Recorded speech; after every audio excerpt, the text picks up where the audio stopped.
మరి ముఖ్యంగా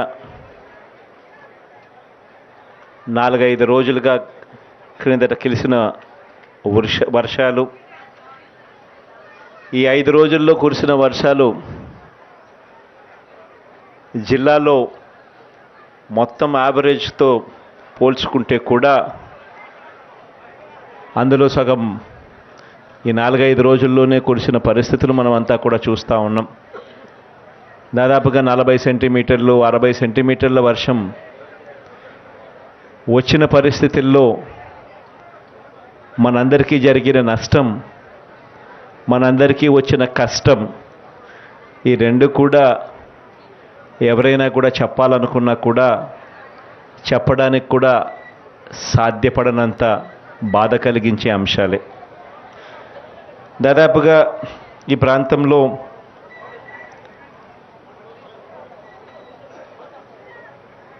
92 రిలీఫ్ క్యాంపులు పెట్టడం జరిగింది.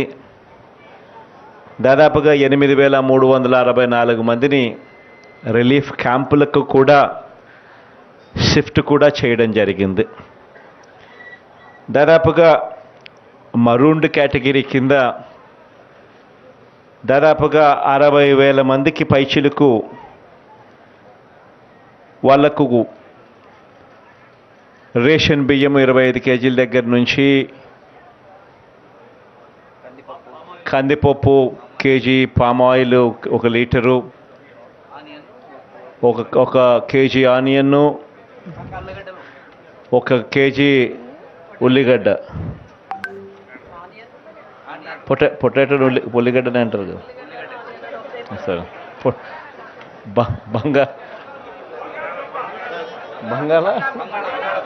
బంగాళదుంప,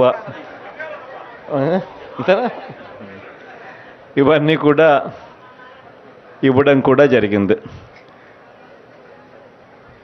ఈ కార్యక్రమాలు ఏదైతే జరుగుతూ ఉన్నాయో, ఏ రాష్ట్రంలో లేని వ్యవస్థ మన రాష్ట్రంలో ఒకటి ఉంది. అది వాలంటీర్ వ్యవస్థ, సచివాలయం వ్యవస్థ. ఈ వ్యవస్థ వల్ల ఎవరికి ఎక్కడ ఏమి నష్టం జరిగినా కూడా దయచేసి ఎవ్వరూ కూడా కంగారు పడాల్సిన పని లేదు. అన్ని రకాలుగా ప్రభుత్వం ఆడుకుంటుంది అనేది ప్రతి ఒక్కరికి కూడా భరోసా ఇస్తూ చెప్తా ఉన్నా. ఏ ఒక్కరికి కూడా నష్టం జరగదు. నాకు నష్టం జరిగినా కూడా ఎదుటివాడికి వచ్చింది నాకు రాలేదు అని చెప్పి కూడా అనుకోవాల్సిన పనుల. ఎందుకనంటే ట్రాన్స్పరెంట్గా ప్రతి ఒక్కరికి కూడా మంచి జరిగించే కార్యక్రమం జరుగుతుంది.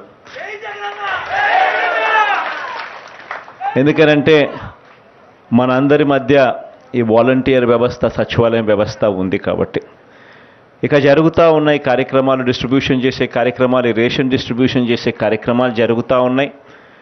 దీంతో పాటు ప్రతి ఇంటికి కూడా ఈ రేషన్ డిస్ట్రిబ్యూషన్, ఈ 60,000 కుటుంబాలకు ఎవరికైతే రేషన్ డిస్ట్రిబ్యూషన్ ఏదైతే చేశారో, కిట్లు ఏదైతే పంపిణీ చేశారో, వాళ్ళందరికీ కూడా ప్రతి ఇంటికి 2,500 రూపాయల డబ్బులు కూడా ఇచ్చే కార్యక్రమం కూడా జరుగుతుంది. దానివల్ల మీ ఇళ్లల్లో నీళ్ళు ఏదైతే వచ్చుంటాయో, దానివల్ల కొద్దో గొప్ప సామాన్లకు కొద్దో గొప్ప నష్టం జరిగింటుందో, లేదా కొద్దో గొప్ప ఆ నీళ్ళ వల్ల ఇబ్బందులు పడిన పరిస్థితులు ఏదైనా ఎక్కడైనా ఉత్పన్నమైన వాళ్ళందరికీ కూడా ఈ 2,500తో కాస్తో కూస్తో మీ అందరికీ కూడా కొద్దో గొప్ప ఉపశమనం అనేది జరుగుతుంది. ఆ కార్యక్రమం కూడా ఒకవైపున జరుగుతూనే పోతూ ఉంటుంది. బహుశా ఈరోజు స్టార్ట్ చేస్తారేమో, మరో 4 రోజుల్లో ప్రతి ఇంటికి కూడా వచ్చి వాలంటీర్లు, మన గ్రామ సచివాలయ సిబ్బంది అందరూ కూడా ప్రతి ఇంటికి వచ్చి కూడా మీ అందరితో కూడా రేషన్ ఏ మాదిరిగా అయితే ఇచ్చినారో అదే మాదిరిగా ప్రతి ఇంట్లోనూ కూడా 2,500 రూపాయల డబ్బులు కూడా ఇచ్చే కార్యక్రమాలు కూడా చేసుకుంటూ పోతారు. బహుశా 4 రోజుల్లో అన్నీ కూడా పూర్తయ్యే 4 రోజుల్లో బహుశా అన్నీ కూడా పూర్తయ్యే పరిస్థితి కూడా వస్తుంది.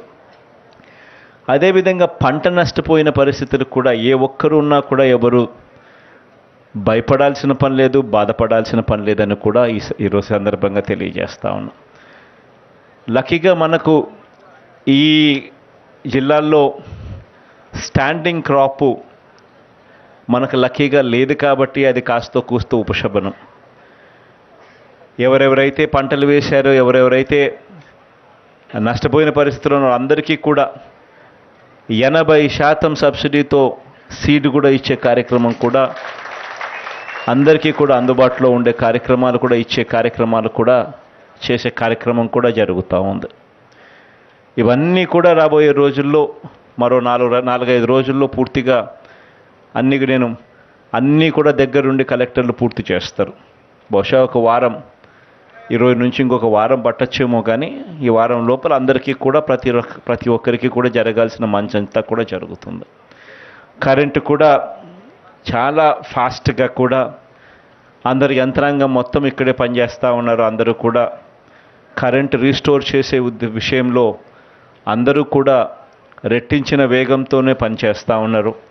ఎక్కడెక్కడి నుంచి కూడా టీమ్స్ అన్నీ కూడా మొబిలైజ్ చేసి కరెంటు ఎంత ఫాస్ట్గా వీలవుతే అంత ఫాస్ట్గా కరెంటును రీస్టోర్ చేసే కార్యక్రమాలు కూడా ఇచ్చే కార్యక్రమం కూడా జరుగుతూ ఉంది. చాలా మటుకు చాలా ప్రాంతాల్లో కరెంట్ ఇప్పటికే రీస్టోర్ అయ్యింది. ఇంకా ఏదైనా కొన్ని కాలనీస్లో ఏదైనా కొద్దో గొప్ప ఇంకా ఎటువంటి పరిస్థితుల్లో అయినా కానీ రీస్టోర్ కాని పరిస్థితులు ఎక్కడైనా ఉంటే ఆ గ్రామ సచివాలయాలు, ఆ వాలంటీర్ల దగ్గర నుంచి ఎక్కడెక్కడైతే రీస్టోర్ కాలేదో అవన్నీ కూడా డీటెయిల్స్ తీసుకోమని చెప్పి కలెక్టర్లకు ఆదేశాలు ఇవ్వడం జరిగింది. కలెక్టర్లందరూ కూడా వాలంటీర్లను ద్వారా ఆయా ప్రాంతాలలో కరెంట్ పర్ఫెక్ట్గా వస్తూ ఉందా లేదా, రీస్టోర్ అయిందా లేదా అనేది కూడా డీటెయిల్స్ కూడా తీసుకునే కార్యక్రమం కూడా చేసి, అవి కూడా ప్రతి ఒక్కరికి కూడా ఆ సమస్య కూడా ఆ పరిధిలో ఎక్కడ ఉండకోకుండా, ఆ సమస్యలు కూడా ఎక్కడ ఉండకుండా అవి కూడా రీస్టోర్ చేసే కార్యక్రమాలు కూడా జరుగుతాయి. బహుశా మరో 3-4 రోజుల్లో ఇవన్నీ కూడా సెట్ కూడా అవుతాయి. అన్ని రకాలుగా కూడా ఈ ప్రభుత్వం మీకు తోడుగా ఉంటుందని చెప్పి మరొకసారి తెలియజేస్తా ఉన్నాను. ఒక్క నిమిషం అయిపోయినా పిలుచుకుంటా. ఈ లోపల అటుకొచ్చేసి నేను మాట్లాడతా. ఇక్కడికి రాకమునుపు స్వర్ణముఖిలో జరిగిన ఆ బ్రీచ్ కారణంగా ఏ రకంగా ఇది జరిగిందో కూడా చూడడం జరిగింది. దానికి మళ్ళీ పర్మనెంట్గా ఇటువంటి పరిస్థితులు రాకుండా ఉండేందుకు ఒక పర్మనెంట్ సొల్యూషన్ ఎతకమని చెప్పి కూడా చెప్పడం జరిగింది. దీనికి ఒక హై లెవెల్ బ్రిడ్జు ఇక్కడ కడితే బాగుంటుంది, అది పర్మనెంట్ సొల్యూషన్ అవుతుంది. దానికోసం అని చెప్పి 30 కోట్ల రూపాయలు ఖర్చు అవుతుందని చెప్పి కూడా చెప్పడం జరిగింది. ఆ హై లెవెల్ బ్రిడ్జు కట్టవలసిన ఆవశ్యకత ఖచ్చితంగా ఉంది అని చెప్పి నేను సంపూర్ణంగా భావిస్తూ ఉన్నాను. ఖచ్చితంగా ఆ హై లెవెల్ బ్రిడ్జ్ని కూడా శాంక్షన్ చేస్తూ ఉన్నాను అని చెప్పి కూడా ఈ సందర్భంగా తెలియజేస్తా ఉన్నాను.